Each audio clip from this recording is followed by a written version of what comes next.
All right, we got a 2020 Polaris high lifter 1000. We're gonna change the belt on today. Still pulling fine, but I've smoked it quite a few times. I know you read on a bunch of the forums and everything, people complain about belt life on these bikes and everything and stuff, but everything I've done with backyard off-road route here is my fault. The way we drive the bikes, the type of terrain we do and stuff, belts, CV axles, they're going to be a routine maintenance thing on this. Right now I got 650 hours on it, 650 miles and 100 hours on it. So like I said, it's still pulling all right, but I got a Kemimoto belt that I want to try to put on it. If you come down here to the housing and everything, there's 8 bolts right here. These are 8 millimeters. You got to pull these 8 millimeter bolts out. We've already loosened them to try to speed it up here, so I got 2 left right here. We'll pull that out.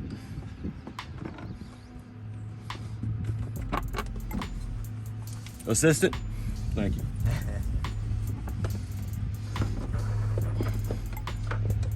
Let's see how aggravating this cover is. Oh man, that's not bad at all.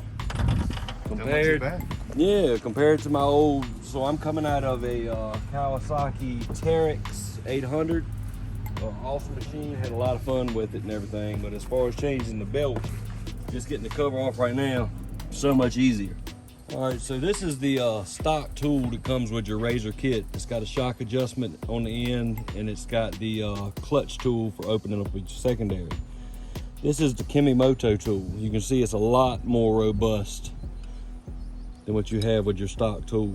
If you line them up, you get to open it up and get a little bit more engagement in there, a little bit further on your secondary, and also you're getting the whole spline on the back side versus how narrow that one is. All right, let's give it a try. All right, all you do is put it in there, twist it to open it up. You can come back and do both sides just to check.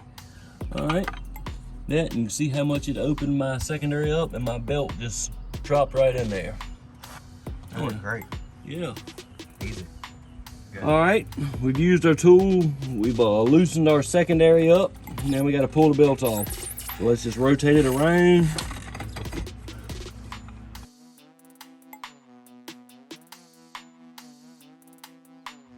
So you visually inspect it for hourglassing. So I'm looking for up, down, where the bike was trying to go. The belt did not move, so I'm wearing a section right there, and you'll see visible hourglassing of that.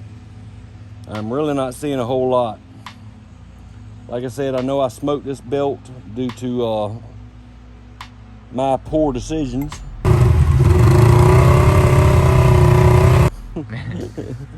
Or whatever, so I went ahead and changed it, and I want to try this Kemimoto out.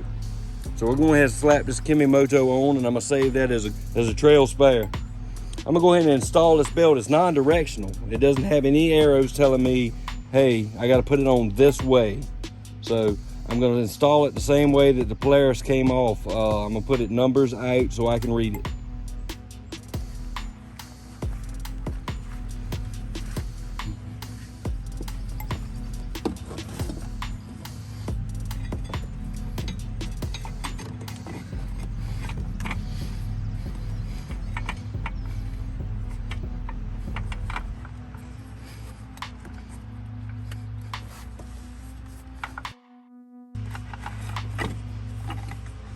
All right, I did have to open it up a little bit more, so it appears to be some linear stretch in there, because there's a whole lot tighter going on with the new belt than it was on the old belt coming off. All right, so the biggest difference with this Kemimoto belt that I want to try versus a stock Polaris belt is it's got cloth on both sides. If you look at factory Polaris belt, nothing but rubber. I have cloth on both sides of this belt right here. That cloth is going to help me out with my tensils. It's going to help out in both directions. You have a machine direction tensile and you have a cross directional tensile. That's what's going to help me out on both sides of that as far as grabbing. So I'm really anxious to try this thing out.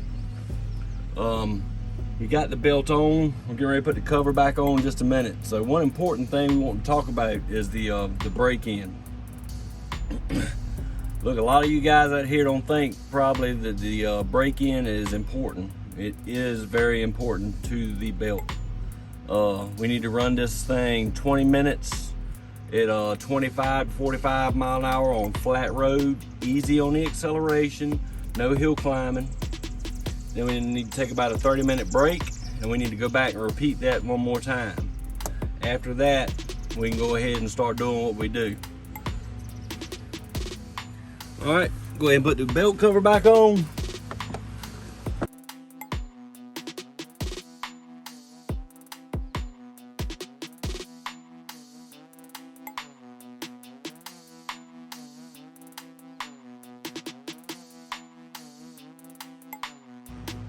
So one thing I did find out about my bike, and I don't know every Polaris out there, obviously, or whatever, but when I had approximately 40 miles in it, and I started hearing a rubbing back here on the belt or whatever. Very tight clearance on the primary, very tight. So all I did was loosen all of my bolts all the way around and lift up on it and tighten it. And I've not had a problem since. So all I've done so far is I brought all the bolts in close right now, and then when I go for the final tight down, I'm gonna lift up on this as much as I can and tighten my bolts down, and make sure I don't have any rubbing on that primary right there, because like I said, it is a very tight tolerance.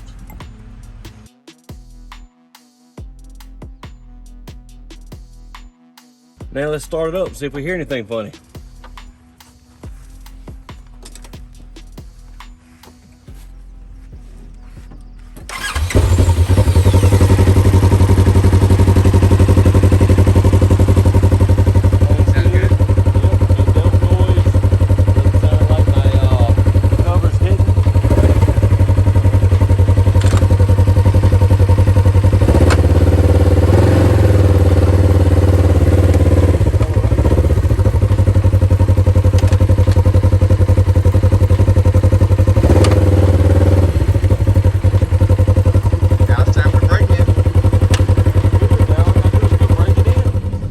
After the break-in, we went out on the trails to test out the new Kemimoto belt, and we noticed a improvement in clutch engagement almost immediately.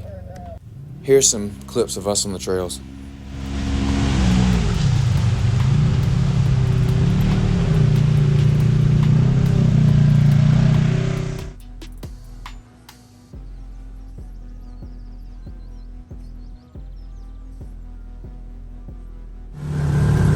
Overall, we feel like Kemimoto supplies a good belt for these machines. We're curious to see how long it's going to last. We certainly appreciate Kemimoto letting us try this belt out, and I want to thank all of you for watching. Please stay tuned for more.